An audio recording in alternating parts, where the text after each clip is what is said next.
Pero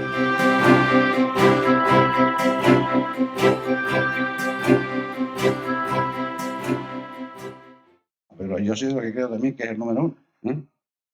Y esta es una oportunidad única de poder tener aquí una persona como Javier. Él, además de ser un excelente orador, como podrán comprobar, y ameno, y experto en todo lo que son gestión de personas y de compañías y organizaciones, tiene también otras facetas que han sido reconocidas también internacionalmente. Además de pensador y de experto en gestión empresarial, es filósofo, es escritor, es investigador, es humanista. O sea, tiene una serie de ventajas que muy pocos pensadores en este país tienen como lo tiene Fernández Aguado. Y por último decirles que dentro del pensamiento español ha sido una persona innovadora y revolucionaria, porque él creó sistemas y métodos de gestión que no habían sido nunca aplicados en nuestro país y que en muchos casos han sido copiados en otros países después de sus investigaciones y sus publicaciones. Por decir algunos de ellos, decirle que nadie había escrito nunca nada sobre la gestión de lo imperfecto. Ustedes dirán, oye, la gestión de lo imperfecto. Pues sí, la gestión de lo imperfecto. La dirección por hábitos. No la dirección por objetivos, ni la dirección por red, la dirección por hábitos. El liderazgo en periodos de incertidumbre. La gestión de la voluntad. La gestión de los sentimientos de las organizaciones. Porque como él muy bien dice, las organizaciones son como personas. Sienten, se ponen malas, se curan, tienen éxito, no tienen éxito, aciertan, hierran. Y el desarrollo de una organización es muy similar al desarrollo de una persona. Y entonces, con esto, no quiero alargarme más, y repitiendo que han hecho ustedes una buena opción en venir a esta conferencia, agradecerle su presencia a todos y agradecerle a Javier también que haya aceptado la invitación y agradecer la amistad que tenemos y que quiero seguir manteniendo durante los próximos años. Y nada más, no quiero hablar de temas que él ya va a decir aquí, pero yo tengo muy en cuenta siempre muchas de las frases y los conceptos que ha desarrollado Fernández Aguado, siempre los tengo en mi pensamiento y los aplico. Muchas gracias a todos y tiene la palabra don Javier.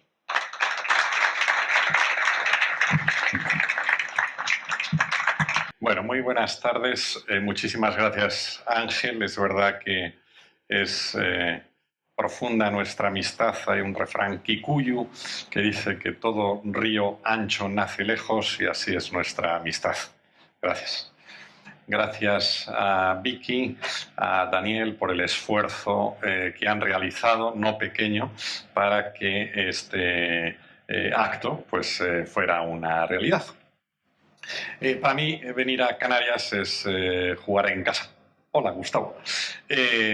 Porque gracias a Dios pues tengo muy buenos amigos y ustedes viven efectivamente en esas islas afortunadas en las que a algunos nos gustaría vivir, pero no podemos porque en la vida, por lo menos en mi experiencia, se cumplen unas pocas verdades absolutas. Y una de esas pocas verdades absolutas es que existen dos tipos de parejas. Aquellas en las que manda ella y las que funcionan mal. La mía, gracias a Dios, funciona bien porque manda ella y me ha dicho, mientras vivan mis padres no nos movemos de Madrid. Y, en fin, yo viajo, pero vuelvo siempre a casa. La ventaja que yo tengo es que sé un poquito de management y cuando me mandan mal, esto es un consejo para los varones para que presten atención al management, cuando me manda mal tengo una sesión de coaching para que me manden bien. No pretendo mandar lejos de mí, pero sí que me gobiernen bien. La historia no sirve para nada, pero quien no sabe historia no sabe nada. Hace unos años, una hermana mía, funcionaria de las que trabaja, me pidió que diese unas nociones de marxismo a dos hijos suyos, gemelos, sobrinos míos, gente brillante. Vinieron a casa y al cabo de un rato descubrí que para ellos, tenían entonces como 17, 18 años, para ellos solo existían dos épocas históricas, que era antes y después de Beckham. Antes de Beckham era Franco, Julio César, cosas que no les importaban lo más mínimo, y después de Beckham estaba lo importante. Desafortunadamente, a veces vivimos en planos históricos que nos impiden reflexionar para tomar decisiones adecuadas en el mundo en el que cada uno de nosotros vivimos.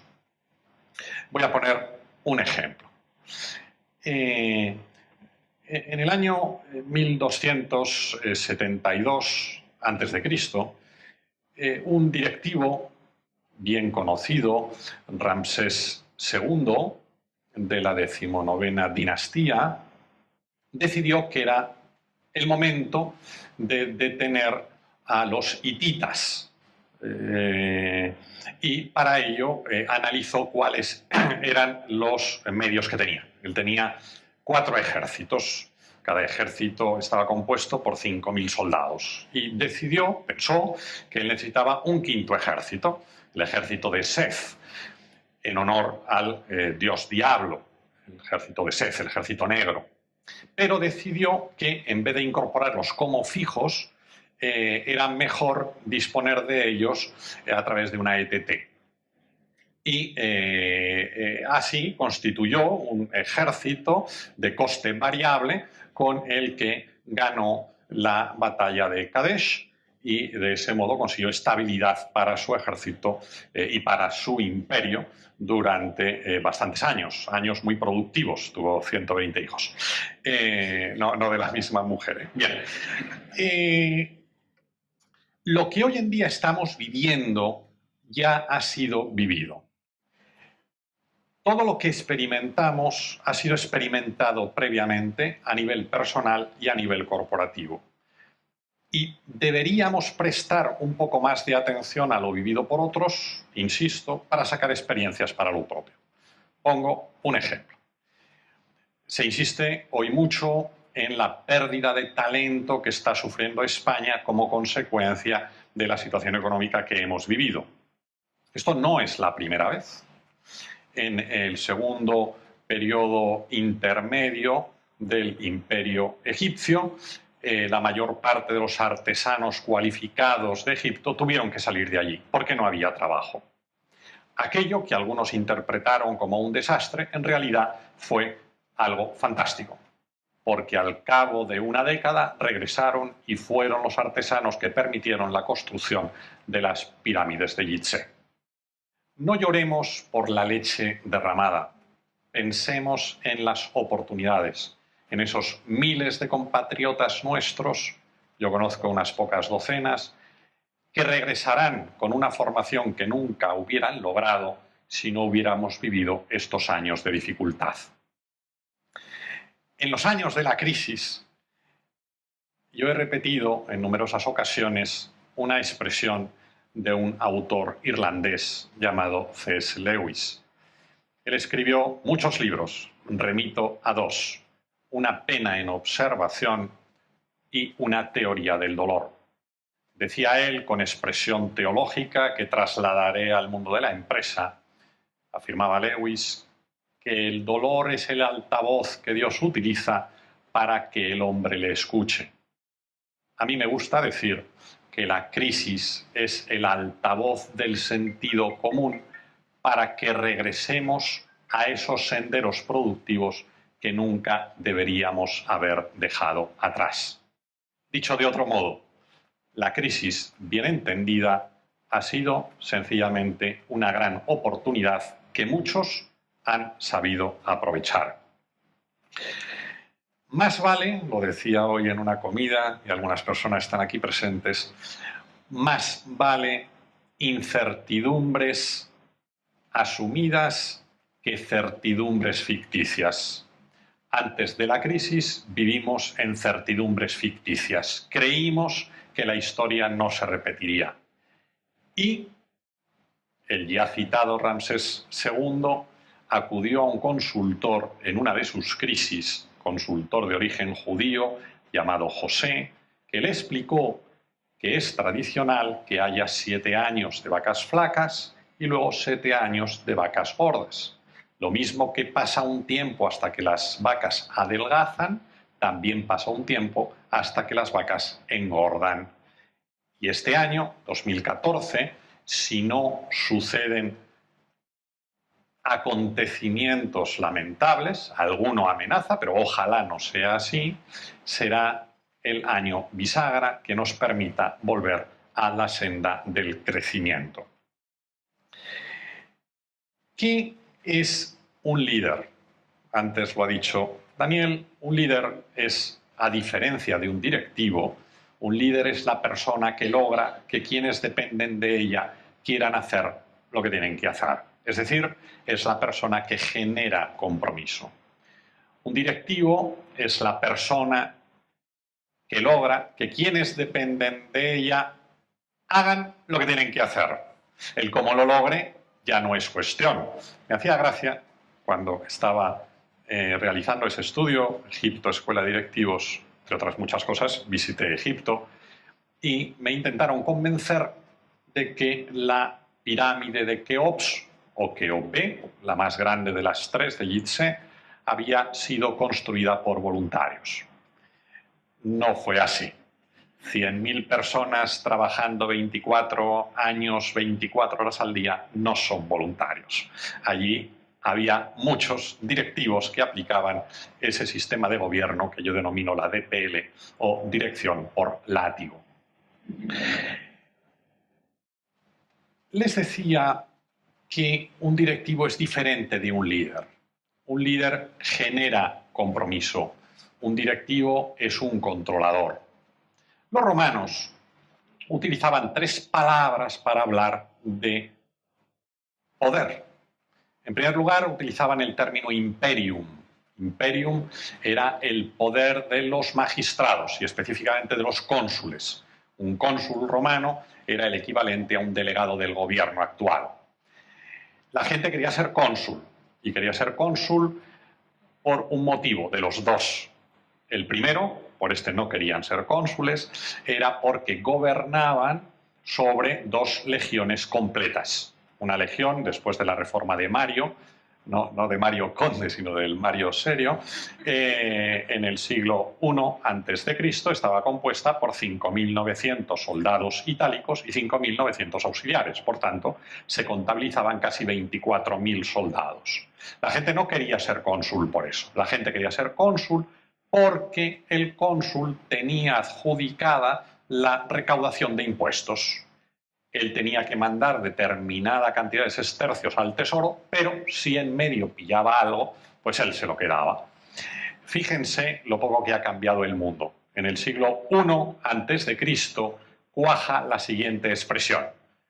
Un cónsul ha de robar lo suficiente para cumplir 3 objetivos. Siglo I a.C. Primer objetivo, devolver los créditos, en esto ya eran más honrados, devolver los créditos que se solicitaron para conseguirse nombrado cónsul. ¿Por qué se necesitaban créditos? Porque había que comprar a la mitad del Senado más 1. Eran 300, 151. De hecho, hubo un cónsul, Belles, se enfadó muchísimo porque se equivocó al hacer las cuentas y compró a 153. Y al salir enfadadísimo se dirigió a los últimos y les dijo: ¡qué caros me habéis costado! De hecho, Julio César perdió la vida porque él, que había utilizado este sistema acudiendo a la banca privada de la época, quería dificultarlo en el futuro. Quería convertir los 300 senadores en 900 para dificultar el hacer lo que él había hecho. El segundo objetivo, se decía en el siglo I a.C., de un cónsul era poder vivir el resto de la vida de lo que uno había robado. Y el tercer objetivo era poder pagar a los mejores abogados para que no les quitaran lo que habían robado. Nada parecido a lo de ahora. Bien, pero no es del imperium de lo que vamos a hablar. En segundo lugar, utilizaban la palabra potestas. Potestas es el poder que cada uno de nosotros tenemos por lo que pone en nuestra tarjeta profesional. Si en mi tarjeta profesional pone director financiero, tú eres administrativo, tú dependes de mí, yo tengo potestas sobre ti. Potestas es lo que nos hace directivos. Pero los romanos utilizaban un tercer término, que era el término autoritas. Autoritas es la pleitesía que una persona genera independientemente de la potestas que tenga. Esto es un líder. De tal forma que en las organizaciones hay tres tipos, básicamente, de personas. Quizá un cuarto, voy a referir a los tres primeros. Hay gente que tiene potestas y tiene autoritas. Es el jefe y yo se lo reconozco. Le sigo, merece la pena, aprendo de él. Tiene potestas y tiene autoritas. Hay una segunda categoría, gente que tiene potestas y no tiene autoritas. Es mi jefe, ojalá le dé la gripe A. Es mi jefe, ojalá se prejubile.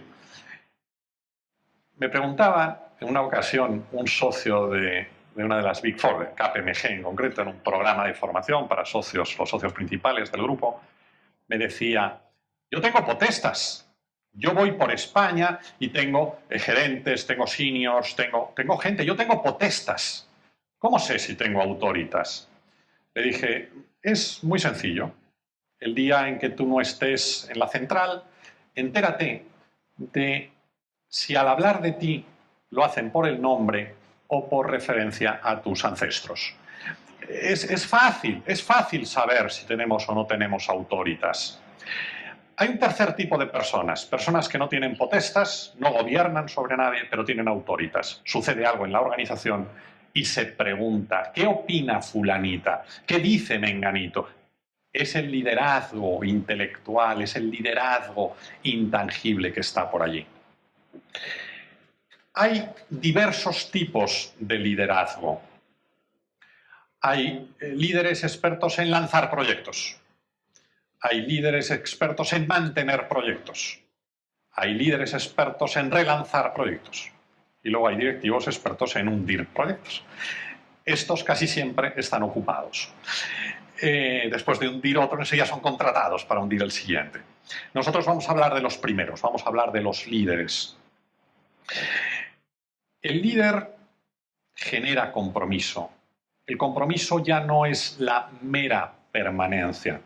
Durante años se ha concebido el compromiso como la permanencia en un proyecto, en una relación, porque el mero paso del tiempo parecía que explicaba el compromiso. Hoy en día eso ya no es así. El compromiso reclama proyectos que valgan la pena. El compromiso reclama personas que valgan la pena. Vivimos el compromiso en función del aprendizaje. Cada uno de nosotros somos lo que no somos. Cada uno de nosotros somos lo que queremos llegar a ser. Y ese querer llegar a ser lo vamos formulando, comprometiéndonos con personas y con proyectos con los que merece la pena estar cerca. En este año bisagra en el que empezamos a visualizar esos 7 años de vacas gordas que esperemos que algún insensato envuelto en bandera no dificulte, yo no he dicho nada. ¿Cuáles son las características del líder para este periodo? Voy a mencionar 10 de las características que yo considero más convenientes para los tiempos que están llegando. La primera característica de ese liderazgo para la poscrisis es el optimismo. El optimismo. Hay gente, hoy lo recordábamos, que piensa que el optimista es un pesimista mal informado. Yo considero que un pesimista es un optimista con astigmatismo. Tiene que ir al oculista para que le pongan rápidamente unas gafas. En la Segunda Guerra Mundial, cuando Londres está siendo bombardeada, julio del 41. En mayo ha empezado la invasión del oeste europeo por parte de las hordas nazis. En una entrevista a Churchill le preguntaron lo siguiente: oiga, ¿usted por qué es tan optimista? Si han estado en Londres, probablemente habrán visitado esa estación de metro, hoy conservada como museo, donde dormía, vivía y dirigía Churchill. En esa situación le preguntan: oiga, ¿usted por qué es tan optimista? La respuesta de Churchill fue: porque no le veo ninguna ventaja a no serlo. Poco después, en un discurso, decía el mismo Churchill: de 10 amenazas, 9 no se cumplen. En estos años hemos estado rodeados de tertulianos, agoreros, que nos han descrito todo lo horrible que iba a suceder. Eso sí, previo pago. Curiosamente, pocas cosas de las que dijeron se han cumplido y hoy empezamos a atisbar un futuro. Cada uno de nosotros, les decía, somos lo que no somos. Somos profetas de nosotros mismos. Si consideramos que no podemos, no podremos. Si consideramos que podemos, casi siempre podremos. Si bien es cierto que no es verdad que the sky is the limit, no es verdad que el límite sea el cielo, sí lo es que muchas veces el límite lo marcamos cada uno para nosotros mismos de manera inapropiada por pereza o por falta de formación suficiente, como muy bien ha dicho don Ángel. Optimistas, optimistas realistas, optimistas prácticos, optimistas que trabajan, no optimistas ciegos que esperan que alguien les dé la solución. Antes, les veo muy serios, comentaba una anécdota que he narrado en bastantes ocasiones durante estos años de crisis. El alcalde de Elorrio decidió hacer un túnel en su pueblo y contrató, hizo un concurso, en este caso no dividido en trozos, sino era un concurso de verdad, para la construcción de aquel túnel. Se presentó FCC, ofreció hacer el túnel por 120 millones de euros, luego SACIR ofreció por 130 y luego llegaron Pachi y Chomin y ofrecieron hacer el túnel por 12.000 euros. El alcalde, que tenía estudios, les dijo: ¿pero cómo van a hacer ustedes túnel por 12.000 euros? Y dijeron: muy sencillo, Pachi al lado del túnel, yo al otro lado, pico pala, hasta que nos encontremos. El alcalde dijo: ¿y si no se encuentran? Mejor para usted, 2 túneles, mismo precio.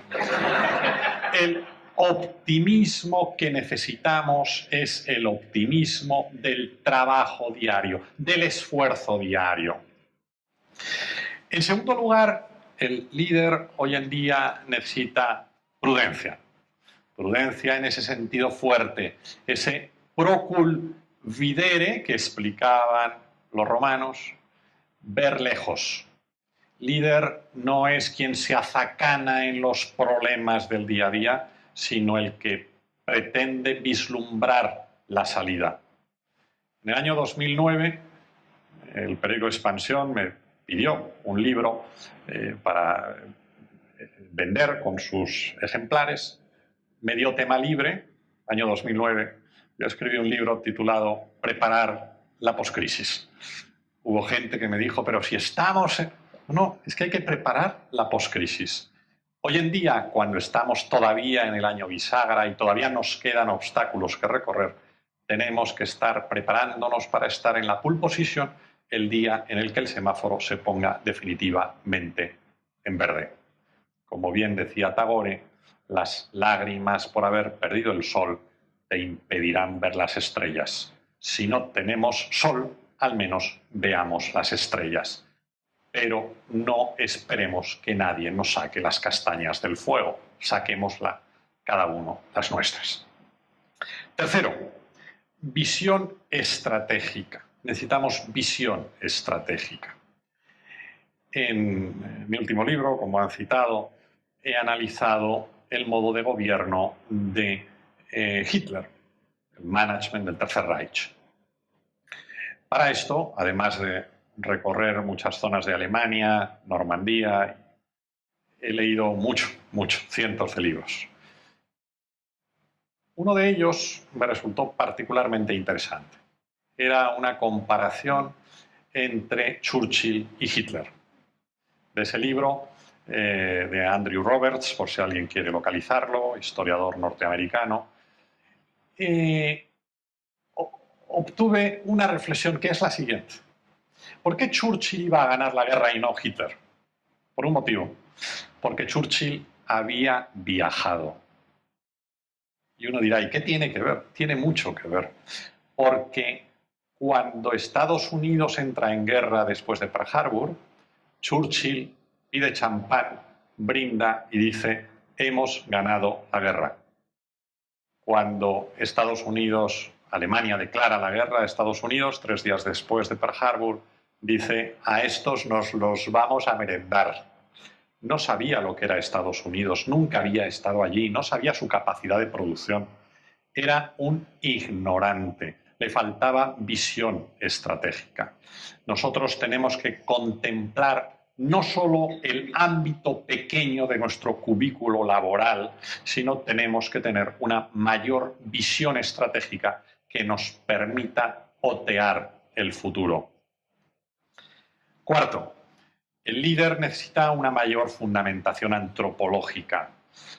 Esa ciencia tantas veces olvidada y tan importante, antroposlogía, la ciencia de la persona. En esta crisis se han cometido errores consistentes.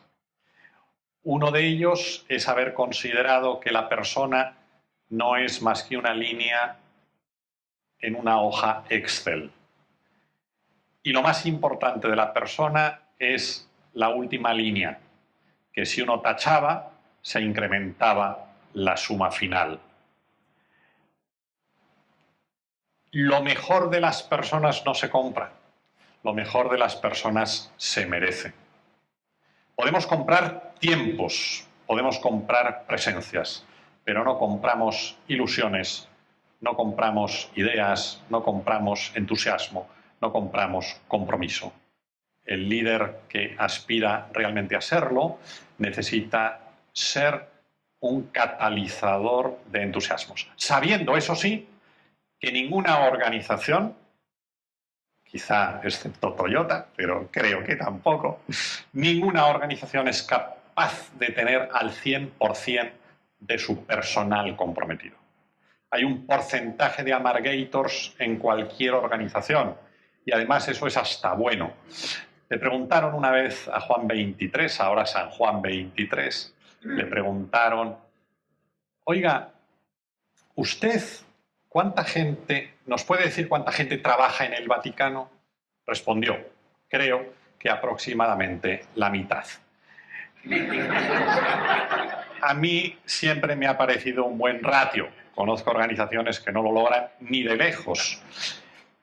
Si queremos disminuir el número de amargators, tenemos que diseñar una mayor visión antropológica que nos permita entender cómo funcionamos las personas. Y a eso, a esa investigación, he dedicado no poco tiempo, como bien decía don Ángel, en el diseño de esos modelos de gestión y específicamente en el de feeling management, la gestión de los sentimientos organizativos. Y me voy a detener un momento en este punto. Cuando Stalingrado está a punto de caer en manos de los nazis, queda 1/3 de la ciudad. Están las tropas de von Paulus, 1/3 de ciudad, 2/3 ya tomadas y el Volga. En ese momento, el general Zhukov informa a Stalin, está en el Kremlin, le dice, nos queda 1/3 de ciudad, ¿nos rendimos? Y Stalin dijo, no, no nos rendimos. Que se abran las iglesias. En el 1/3 de ciudad, una ciudad pequeña de 1 millón de habitantes, el 1/3 que les quedaba, que se abran las iglesias, que vuelva a sonar el himno ruso y que vuelva a elevarse la bandera rusa, la bandera de los zares. Y uno dice, pero vamos a ver, ese día Stalin estaba peor que Yeltsin, estaba hasta arriba de vodka. ¿Cómo es posible que en esa situación tenía toda la razón del mundo? Porque lo más importante en las personas no es la razón, es el sentimiento, es el corazón. Y si queremos ganarnos los corazones, tenemos que tener una mayor visión antropológica. Lo explico con otro ejemplo.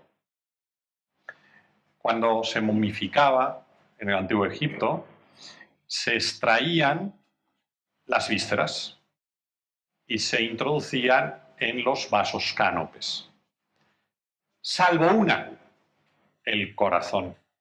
El corazón permanece en la momia, recubierto por el escarabeo de oro, donde están inscritas algunas frases del libro de los muertos. Si han visitado Egipto o van allí, verán múltiples representaciones del juicio final. Se acerca el difunto ante la diosa Maat, la diosa de la justicia, que recoge una pluma y la pone en el peso, en uno de los dos lados de la balanza, y en el otro lado se pone el corazón. Si el corazón pesa igual que la pluma, entonces el difunto puede acompañar a Osiris al cielo. Si no, es entregado al demonio en forma de león, cocodrilo e hipopótamo que está esperando al difunto condenado.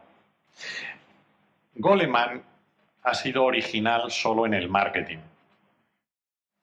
La inteligencia emocional es valorada desde hace 5.000 años. En esto los norteamericanos son extraordinarios, en marketing. En profundidad un poco menos. Pero no se puede tener todo. Tenemos que ser capaces de profundizar en ese conocimiento antropológico que nos permite entender a quienes tenemos delante, o por lo menos a aquellos que quieren ser entendidos. Quinto, el líder en este periodo tiene que recuperar algo que mucha gente se dejó por el camino, que es la ética. La ética no es un capricho. La ética no es la guinda de un postre. La ética no es un opcional en un coche. La ética forma parte indispensable del ser humano. La ética nos permite ser personas. Comentaba en la comida que en la Alemania nazi, y yo lo recojo en el libro, cartas de fabricantes de hornos que se dirigían a los directores generales de los principales campos y les decían, tengo las frases literales en el libro, tiene Don Ángel, Don Ángel y alguien más que no es Don Ángel,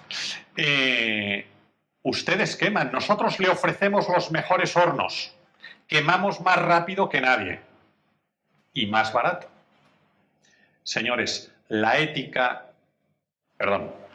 técnica sin ética se torna siempre perversa. Nadie ha matado tan profesionalmente como los nazis.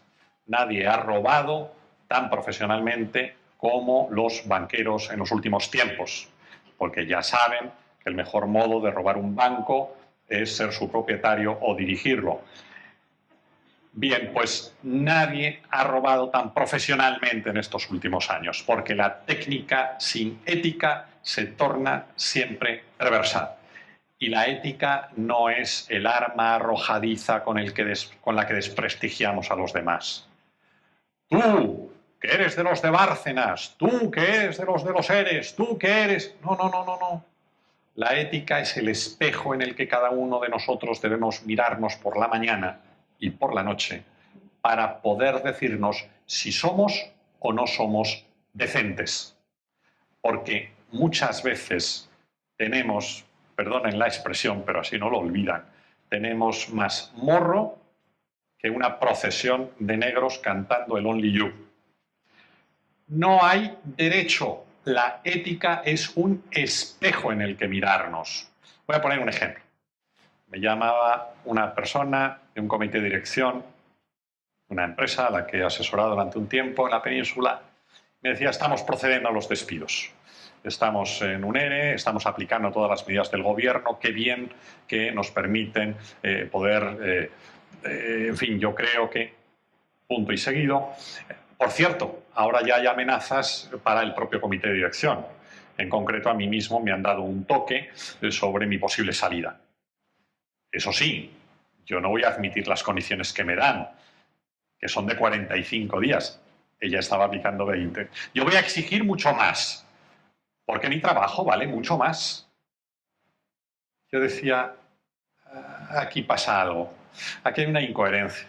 Es que los demás no comen, como dice el judío en Hamlet, es que los judíos no sangran cuando se les pincha, es que no sufren cuando se les golpea, es que los demás.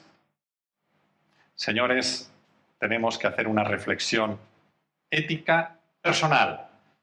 No utilicemos ese arma, diseñemos el espejo para contemplar o no nuestra decencia. Sexto, gestión de la frustración. Gran parte de esta crisis ha procedido de que hemos gestionado mal la frustración. La frustración es el resultado de medir la distancia entre nuestras expectativas y los logros. Hace 3 o 4 años estaba asesorando a un comité de dirección de una empresa, todo el comité de dirección compuesto por mujeres. Me decía la directora general, si aquí nos aplican las cuotas, nos matan. Bien, estaban llorosas porque se habían propuesto ganar 10 millones de euros y habían ganado 4. Y no había manera de sacarles de allí. No hacían más que lamentarse por los 6 millones no conseguidos. Yo, después de intentarlo por otras vías, le dije a la directora general, mira, ¿por qué no hacemos una cosa? Ya que estáis llorando tanto por ese objetivo no logrado, dame la previsión que hicisteis para este año. Aquí ponía 10, ¿verdad? ¿Por qué no lo borramos y ponemos 30? Y así lloráis con más motivo. Aquello sirvió para que se desbloqueasen. Cuidado, porque no vamos a volver donde estuvimos en 2005. Y quien eso espere sufrirá inútilmente. Es en el puesto 8º aproximadamente. Vamos a salir en el puesto aproximadamente 16º. Si fuese yo ministro de Cultura de Zapatero hubiera dicho 12º o algo así, ¿no? Pero ahora son más leídos. Bueno, les decía, saldremos en el puesto 16º aproximadamente. El optimista, el pesimista dirá, qué lamentable, hemos perdido 8 puestos. El optimista dirá, en un mundo con 215 países, estar en el puesto 16 no está nada mal. Sobre todo porque tenemos ganas de volver a la competición. Gestionemos bien las frustraciones. Séptimo, el líder ha de valorar las aportaciones de la mujer. Más del 53% de la población está formada por mujeres.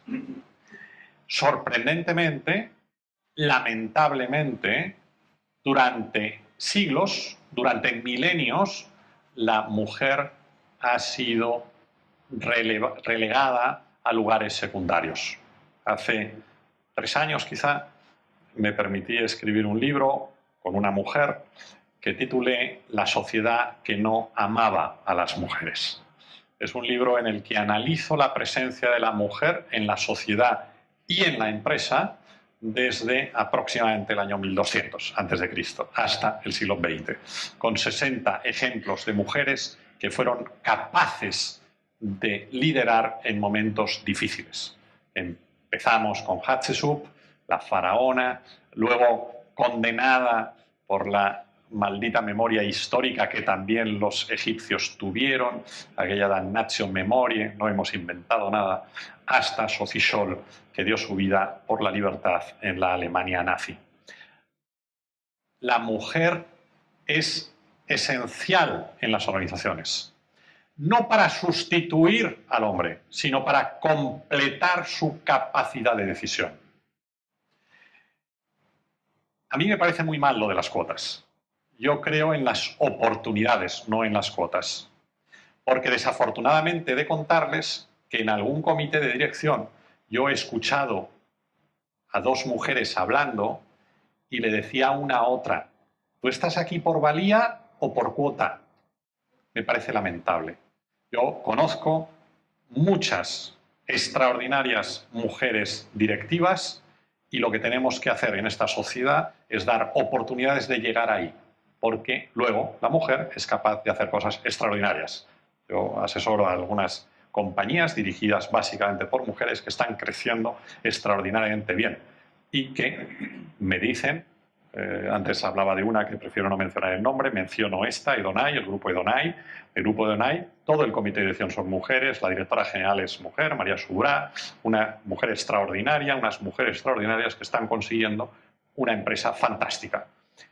Liderazgo femenino. Octavo, el líder tiene que ser digitalmente instruido, ya que no somos digitalmente nativos. Necesitamos trabajar en el entorno del intangible, ¿verdad? Y esto exige dedicar un tiempo. Ya las cosas importantes cada vez menos suceden en el periódico y cada vez con más frecuencia suceden en Twitter. Si bien es verdad que no hay nada más antiguo que un periódico de ayer, salvo un tuit de hace 10 minutos, también lo es que a través del mundo digital informa, aunque desafortunadamente. Equilibrio vital. Equilibrio vital. Decía Nietzsche, Federico para los amigos, que quien tiene los porqués encuentra los cómos. Vivimos en una civilización de cómos. Cómo mejoramos nuestra rentabilidad, cómo comunicamos mejor, cómo. Muchas veces nos faltan los porqués. Los porqués reclaman más tiempo que los cómos, pero quien tiene los porqués encuentra los cómos. Y los porqués hacen referencia a la eficiencia social, a la eficiencia económica, a la motivación trascendente, a la motivación intrínseca, etc. Si quieren luego, en el debate, en los comentarios, nos detenemos también en este punto. Y el décimo elemento imprescindible del líder para este periodo es el sentido común, que es el menos común de los sentidos. Ese sentido común que nos lo hemos dejado por el camino en conceptos como el siguiente. ¿Qué es una empresa? Una empresa es la respuesta a 5 preguntas. ¿Qué vendo? ¿A quién se lo vendo? ¿Por qué me compran? ¿Durante cuánto tiempo? ¿Y cuánto gano? La pregunta importante es ¿por qué me compran? Dicho de otro modo, ¿cuáles son mis ventajas competitivas? En estos años, demasiada gente solo se ha preguntado por el qué hay de lo mío. Pregunta más propia de una empresa de mafiosos que de una empresa mercantil. El qué hay de lo mío llegará cuando el servicio que estemos dando sea competitivo. Tenemos que recuperar el sentido común en este y en otros ámbitos. Antes comentaba también en la comida que demasiada gente se dedica a quejarse de los tiempos que vivimos. No tenemos derecho a quejarnos de los tiempos que vivimos. Si queremos que cambien los tiempos, cambiemos nosotros, porque los tiempos somos nosotros. Y termino ya. Lo importante, siempre y más ahora, es crecer en valor, no en años. Dicho de otro modo, cada día que pasa podemos lograr, si reflexionamos, no ser más viejos, sino más valiosos. Muchas gracias.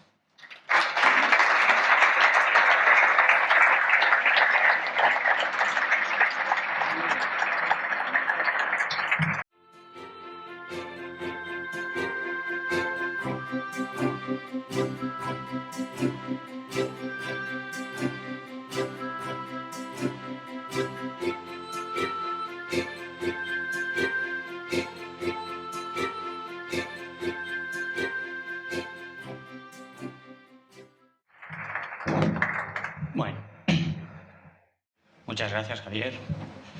Pues antes de concluir, vamos a reiterar el agradecimiento a todos los patrocinadores que han ayudado a realizar esta conferencia. De nuevo, a Toyota Canarias, a CATPE, a Auren Consultores y al Hotel Cristina. Y antes de irme, como ahí es de bien nacido ser agradecido, quisiera que a todos los voluntarios, porque esto se ha hecho también gracias a muchos voluntarios, que por favor vinieran todos, Vicky, todos aquí, les dieran un fuerte aplauso porque llevan 2 días trabajando como locos.